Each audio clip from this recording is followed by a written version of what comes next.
Un saludo para los maestros y las maestras de Norte de Santander que nos escuchan en vivo, en directo o nos van a escuchar en diferido. También para Yolima, Leonardo y Paola, Harold, que están acá en la mesa de trabajo. Bueno, yo voy a insistir en un elemento que se convirtió como en el nodal del trabajo realizado en planeación en el municipio de Bochalema. Tiene que ver con la formación y retomar las escuelas de formación sindical. Voy a partir de dos elementos que son nuestro eslogan, pero prácticamente también nuestro objetivo. La defensa de la educación pública y los derechos del magisterio. El magisterio. En ese sentido, ¿cuál debe ser el rol de cada uno de nuestros afiliados? Tener el conocimiento político, el conocimiento económico y el conocimiento en educación. Bueno, algunos, yo no me gusta tanto el término pedagógico, pero bueno, el conocimiento pedagógico necesario para cumplir con la defensa de la educación pública y por velar por el respeto a los derechos que tenemos como trabajadores de la educación. Esa labor la realizamos siempre en tres ejes. Esto es una micro escuelita sindical de 5 o 10 minutos. En tres ejes siempre hemos desarrollado esa labor. El eje de movilización, muy importante, no podemos dejar perder por nada del mundo la movilización.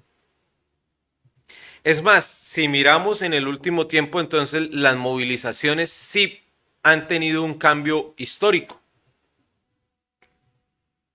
Quienes realizaron las primeras movilizaciones tanto en el mundo como en nuestro país, incluso algunos dieron la vida en las movilizaciones. En la calle, codo a codo, como dice el poeta, somos mucho más que dos, pero en la calle también quedaron más de dos compañeros asesinados por las balas de quienes no están a favor de los trabajadores, de quienes están en contra de los trabajadores, de quienes son sectarios políticamente, de quienes son fanáticos desde el punto de vista político. El siguiente eje muy importante es el eje jurídico. Por eso FECODE ha dado luchas en el terreno jurídico. Por eso ASINOR tiene, sin lugar a dudas, un pool de abogados de excelente reconocimiento, en combinación, en algún momento lo decíamos, de la legislación educativa y el derecho administrativo, que es clave para obtener reivindicaciones. Y desde lo general a lo particular o desde lo particular a lo general, vemos que ahí se han ganado cosas. Algunos compañeros recientemente, en torno a lo que mencionaba el compañero Leonardo, de retén social fue muy importante. Por ejemplo, el estudio que se ha hecho con respecto a los prepensionados, con respecto a las enfermedades catastróficas, la referencia de la parte sindical, el fuero sindical como un elemento jurídico. Las recomendaciones también, por ejemplo, el análisis que hacíamos acá en Norte de Santander del 915 para los compañeros de la lista de elegibles. Todo eso es un eje jurídico que debemos conocer. Cada maestro debe estar llamado a conocer la legislación educativa básica, una legislación laboral básica, porque si no la conocemos, compañeros, nos van a vulnerar los derechos. Nos van a vulnerar los derechos. También vamos a dejar de caer paulatinamente esa defensa de la educación pública, porque ahí, por ejemplo, por el desconocimiento, vamos a terminar asumiendo 25 o 26 horas de clase, vamos a permitir tener 45 o 50 estudiantes por salón, cuando hay una norma al respecto. El siguiente eje es muy importante de esa lucha, es el eje político.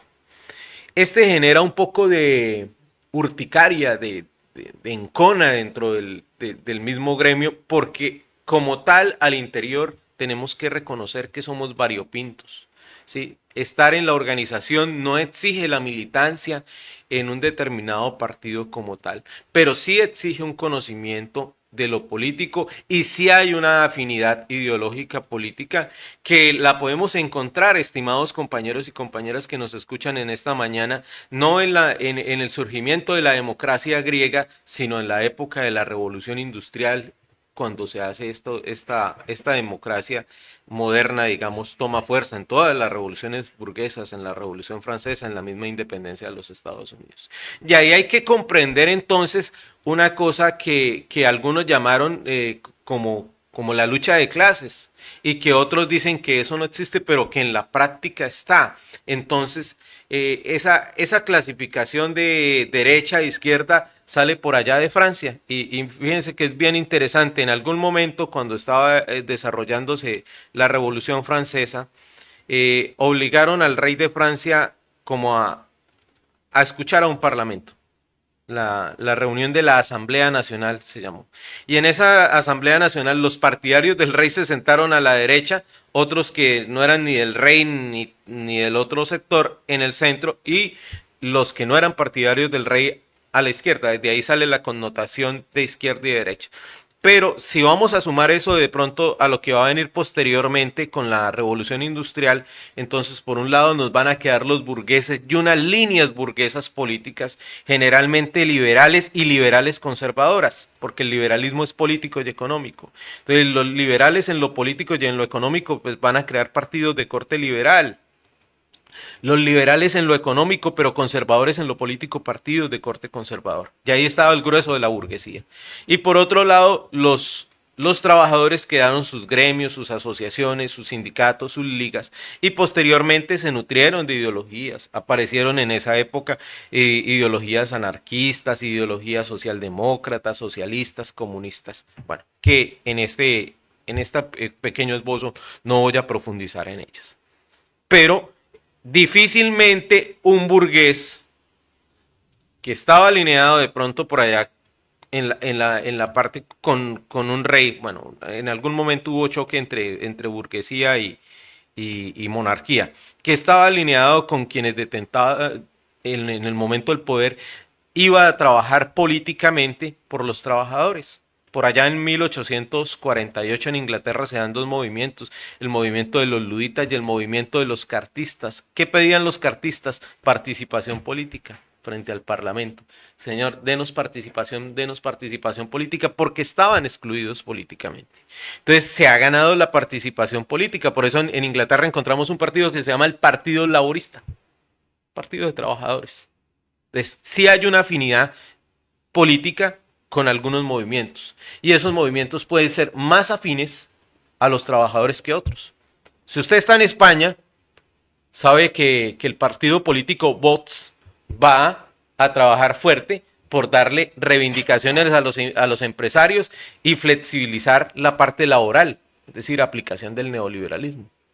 Pero usted sabe que si está en Alemania y vota por los verdes, van a trabajar mucho el tema del medio ambiente y van a trabajar, sin importar quién sea, el tema laboral. Bueno, dejamos ahí ese elemento. Paso a una breve referencia histórica, porque el que no conoce su historia está condenado a repetir los errores del pasado. Y ahí voy a colocar como tres fasecitas. Una primera fase que en ese la llamo una fase de avance, que es desde que nos organizamos como sindicato y damos las primeras luchas, y ahí aparecería un elemento de carácter de conocimiento, de carácter intelectual que va a marcar un poco la vida del país. Lo inicial para nosotros los maestros es el rol crítico jugado por las normales, particularmente por las misiones pedagógicas que llegaron en algún momento a la normal de Bogotá y trajeron pensamiento crítico. La transformación en pensamiento crítico que van a sufrir las universidades públicas colombianas por todo, impactadas por todo lo que sucede en el mundo. Pero tuvimos una cosa que se llamó la marcha del hambre. Aquí a los maestros, compañeros nuevos, sobre todo el 1278 que nos escuchan, en algún momento aquí les pagaban a los maestros con aguardiente, con, con velas. El año pasado, sé que hay compañeros del Sales, que era mi institución donde laboré, compartíamos, Yolima, el contrato de una profesora en 1915. El recorte de libertad es tan absoluto, no podía estar en la calle a las 8 de la noche, tenía que vestirse determinadamente, todas esas cosas se van a ir transformando, sí, van a ir transformándose, pero tuvo que ver con el cambio crítico en las escuelas de formación, inicialmente en las normales, posteriormente en las universidades. Marcha del Hambre 1966. O sea, estábamos re mal pagos.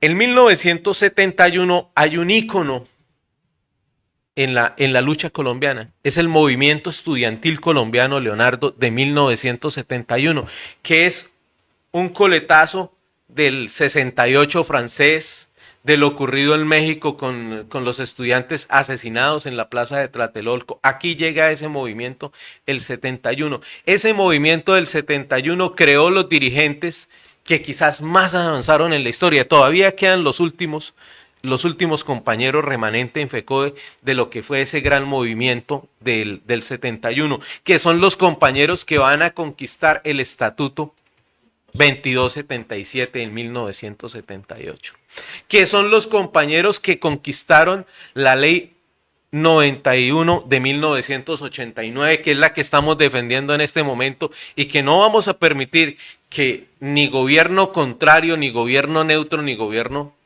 amigo la vayan a desmontar, porque es una de nuestras grandes conquistas. Ese movimiento pedagógico creó los intelectuales que soportaron después las bases para la ley 115, tan importante en este momento, donde yo invito a que hagamos una lectura sin fanatismo y muy seria para mirar los alcances de la 115, qué alcances tenemos en la ley estatutaria, por ejemplo, que se propone. Hasta ahí, hasta 1994, estuvimos al ataque, estuvimos al avance. Lastimosamente ahí, en los 90 también, arranca el modelo neoliberal, la aplicación rampante del modelo neoliberal, la imposición del Fondo Monetario, del Banco Mundial, un proceso que va mucho más allá de Colombia, en América Latina, cambios de constituciones, gobiernos casi dictatoriales, Fujimori en algunos países de América. Y nuestra federación tiene que entrar en una fase de defensa de lo conquistado, particularmente de que no se desmejorara el terreno económico de los trabajadores de la educación. Y eso, en cierto sentido, lo logró. Pero, la otra gran línea de acción en educación pública sí viene posteriormente en el gobierno del innombrable, o nombrémoslo, Álvaro Uribe, lo que se llama la contrarreforma educativa. Y esa contrarreforma educativa, compañeros y compañeras, sigue vigente, no hemos sido capaces de derrotarla. Es más, lamento decirlo, pero no ha cambiado con el cambio de gobierno.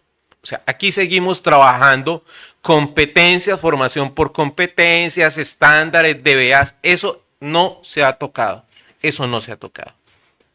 Bueno, entonces viene la fase de estancamiento. Y la fase de estancamiento la inicia el señor Pastrana con el acto legislativo 01.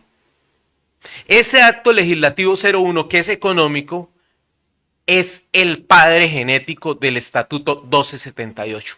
Era recortar gastos en educación, sobre todo fue el sector más golpeado, pero también salud y saneamiento básico en ese momento.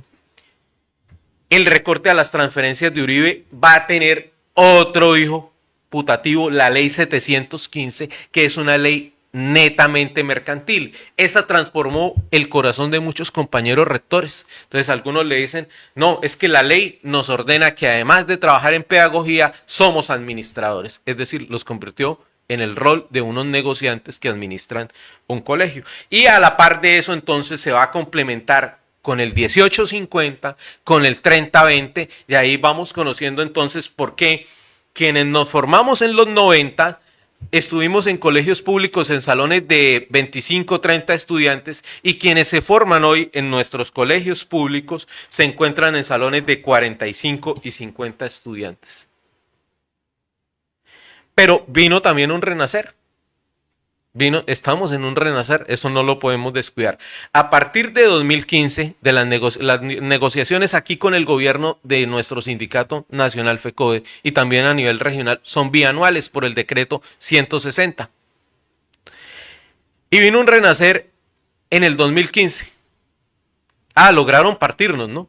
Crearon 2277, 1278 etnoeducadores. Eso fragmenta y a veces lleva a la pugna interna. Y no debemos caer en la pugna interna porque nosotros somos compañeros de clase, somos hermanos de clase. Flaco favor hacemos al dividirnos. En ese renacer conquistamos en lo económico, hemos conquistado ¿qué? La bonificación del grado 14, acaban creo que de cancelarla. La bonificación pedagógica para cuando cumplimos un año de estar laborando, la prima de mitad de año, la nivelación salarial, que entre lo ganado por FECODE y la CUT supera el 30% del salario actual. Entonces, Leonardo decía una cosa muy interesante, luchar sí paga, luchar sí paga.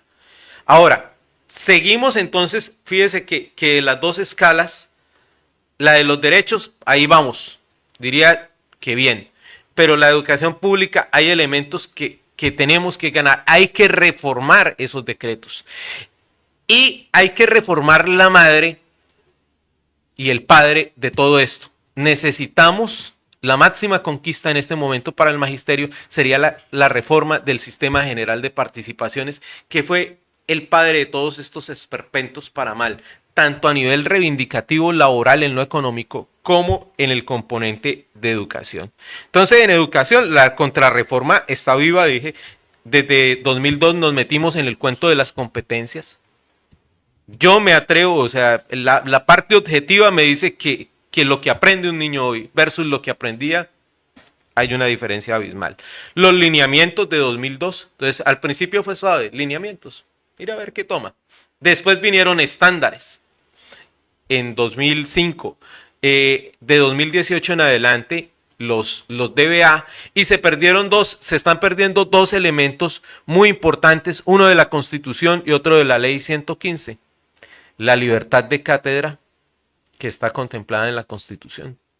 Y es muy importante. Compañera, si usted es de Paulo Freire y ya hace un gran trabajo, felicitaciones. Si el compañero Leonardo trabaja el método tradicional y es eficiente, sus estudiantes, felicitaciones. No tienen aquí por qué encasillarnos en una metodología. Y me escribí ayer una docente para decirme, mire, el nuevo compañero que llegó como rector le dijo a una profesora de preescolar que ha sido muy buena, condecorada por lo que hace por los niños, la voy a liberar porque es que su metodología ya no sirve. Usted ya es obsoleta, por Dios, ¿qué estamos haciendo? ¿Dónde está nuestra libertad de cátedra? Y segundo elemento que es de la ley 115 de Leonardo y Yolima, la autonomía institucional. Construíamos el PEI, construíamos incluso las materias optativas de la malla curricular de acuerdo al contexto. Y entonces nos traen todo esto y dicte. Es más, la mejor forma de evaluar, estimado, y he sido docente universitario, es la pregunta abierta. ¿Qué ocurrió durante nuestra independencia? Y todo lo que el muchacho leyó, todo lo que él sabe, le sirve para pasar a un tipo de pregunta donde tiene que elegir entre la A, entre la B, entre la C, y el nivel de lectura de nosotros en ese sentido va en declive. Entonces el maestro es un instructor ahí para las pruebas. Bueno, el desmedro de la autonomía y la libertad de cátedra. Cierro con un elemento que no se enlaza directamente, pero sí de alguna manera con lo anterior. Preocupa mucho lo que vaya a ocurrir con nuestra salud. Preocupa mucho y enciende la alerta el contrato de nuevos estructuradores, como si no fuésemos a seguir en el 0,5, que es lo que hemos avanzado durante los 2 últimos años es un poco preocupante. Dejo ahí la campana abierta, de alerta. Y finalizo con una, a mí me encantan mucho la sabiduría indígena. Los indígenas nazas tienen una frase muy bonita. El que no sabe para dónde va, en cualquier bus se monta. Tenemos que saber para dónde vamos, compañeros, la importancia de la escuela sindical. Vamos a trabajar muy fuerte y de forma transversal en ese sentido este año. Feliz fin de semana para ustedes y bueno, a trabajar fuerte en pedagogía crítica y a cambiar la realidad de nuestro país desde el aula de clase, que es lo que ustedes hacen todos los días, estimados compañeros y compañeras.